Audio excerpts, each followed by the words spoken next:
This is the OCE for relationship development, and here is our quarterly update for the winter quarter 2021.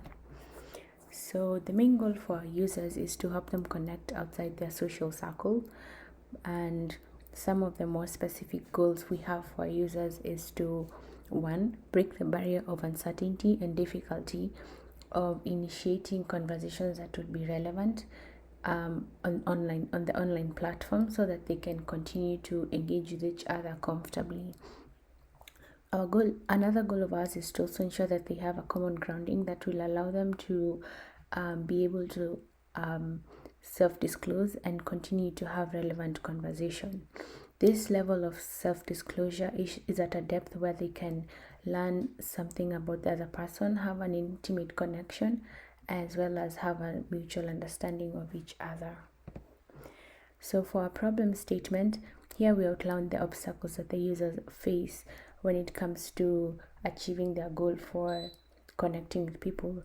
Number one is that the strangers are uncertain about their new connections, and some of the things they fear is that they would reject them, or after they decide to reach out, the other users would they would worry about what the other users would say in response. The other obstacle is that the users are not aware of the things they have in common between them, and this may make making connections hard. And then users may also lack information that can help them connect their assumption, knowledge, and emotions to be able to start relevant conversations that the other users can also contribute to. And lastly, the users may lack ways to gauge if each other have reached a mutual understanding of the same topic, so that they can be able to continue the conversation. So our conceptual approach to this is that we want to create a common grounding between the individuals, so that they can be in the same environment and be part of similar affordances, and in turn create opportunistically initiate interactions that will leverage mutual friends, so that they can have a comfortable space that will allow self-disclosure between the users, and also help with building a conversation and mutual understanding between them. So our contributions for this quarter is that we're able to refine our user groups, as well as a design argument for self-disclosure. We were able to conduct 2 user studies. One was on the mechanisms of self-disclosure for both situated and non-situated environments. And the other one was a user study on how the mechanisms of self-disclosure will develop conversations and mutual understanding among users. So for our first design argument, the desired outcome was that the users can be able to trust that their contributions are unique and that they are valued, so that they can be able to start the interactions. And this trust and knowledge can help them begin engaging with each other comfortably in the online platform, and so that they can start building a relationship between them. But the obstacles that they have is that they don't have the knowledge and the shared experience with someone else, and at that point the users are complete strangers, and they do not know what to talk to them about. And so without this trust, the users may feel like their contributions are not valued, and they may be afraid that they may be rejected, and so they never even bother starting the conversation. So some of the characteristics of our design is that we will have the users to embed some of these shared situations that would foster a fond first impression, and this first impression can contribute to co-experiencing and therefore breaking the barriers of trust and knowledge. The users also engage in interdependent goals that together utilize each of their similar but unique affordances to contribute, and these independent activities help them build trust of each other and help them make feel like their contributions are valued, and thus communicate meaningful aspects of their personality or current situation. The other desired outcome is that the users can assume that the concepts they bring up will be relevant to both parties, and that the users can have a conversation based on this mutual understanding that has been built. And this disclosure can confirm the alignment with their own disclosure, and this mutual understanding can continue. However, the obstacles that they face is that they have a hard time bringing up relevant topics without the small everyday details that they can both react and relate to. And in turn, they bring up very high level and introspective summaries that although they are a form of self-disclosure, they're also like hard to convey, and they may be misjudged for it, and to some extent they may be hard to relate to. And so for our characteristic to address this is that we want the trust and the fondness built with a sense of co-experience and interdependent activities to create a space where they will engage in personal self-disclosure, and their shared environments and experience will enable them to come up with more relatable details that can help them have meaningful conversations. So one of the other contributions we had this quarter was we conducted a quick user study to determine how we look for the mechanisms for self-disclosure in both situated and non-situated environments. And to set up this study, we recruited 2 users and prompted them with our prompts in 2 different kinds of environments, but the same prompt. One of the environments was situated, and the other is non-situated.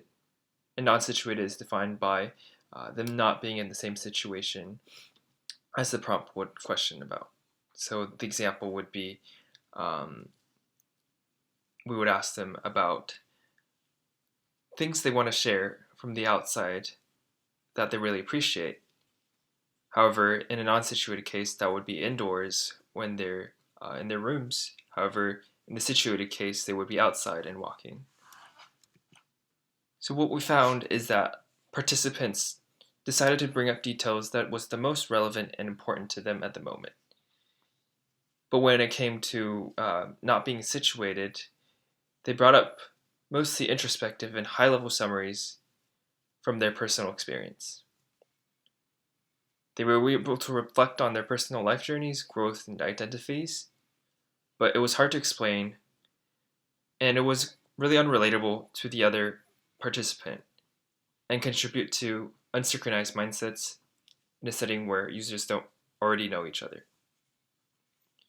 However, when they were situated, they were able to bring up concrete details from their current experience, something that both the person sharing and the person they're sharing to are able to relate to and react to.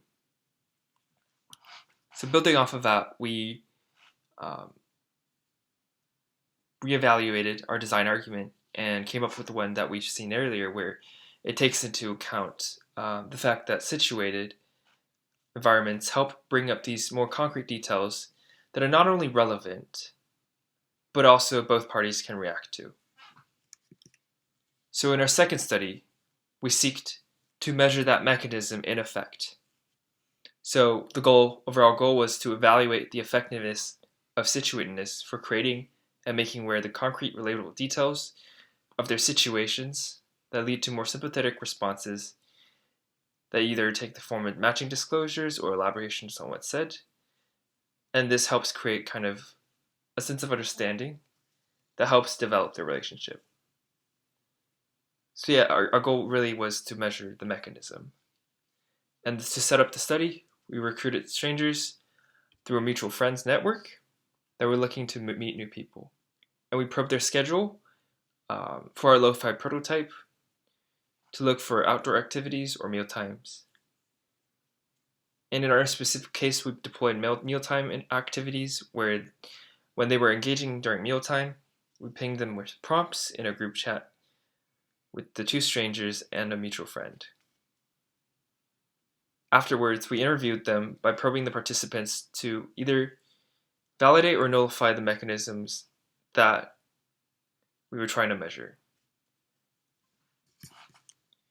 So in our findings, we observed that the results of many core mechanisms included what we were looking for, that is, disclosing of relatable details and probing details based on their shared situations. However, we weren't able to fully validate the design, helped achieve the outcomes of the mechanisms. So we were able to get the outcomes, but not specific quotes that say, this is the design that helped me reach this outcome and then the next outcome. So the users use captions to bring up details in their shared situations that they know were relevant to both parties. Albeit these details were not prompt specific, they were able to use their knowledge of their situation to bring up things such as they know they both had finals and spring break was coming up, and discussions on that turned into a personal and sympathetic conversation. And they were excited to share things about spring break. We also learned, on top of the mechanisms that we had, that we needed to take a more flexible approach when bringing up relatable details, as not just someone who's disclosing first, but also taking into account probing of their partner's artifact and what they've shared. Because they know that they are both in that same situation and they have shared details with the activities that they had,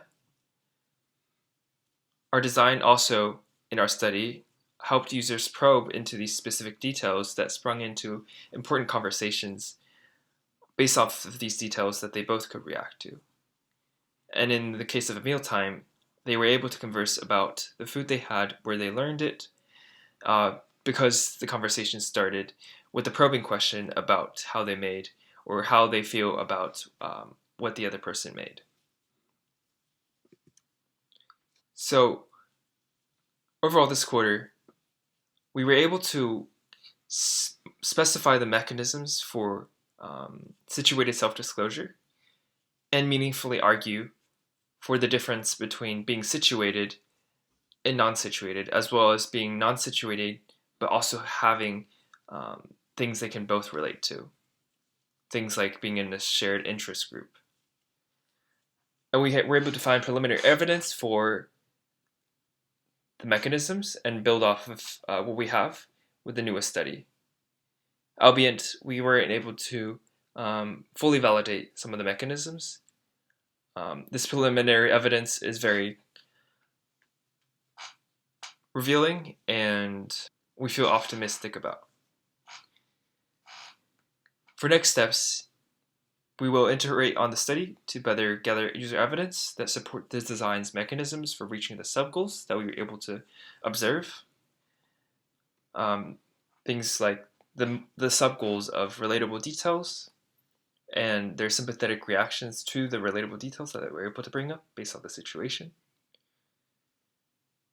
And we would like to then test the app in a real-world setting to test the overall validity of the design alongside our other trust-building mechanisms and our design arguments on that front.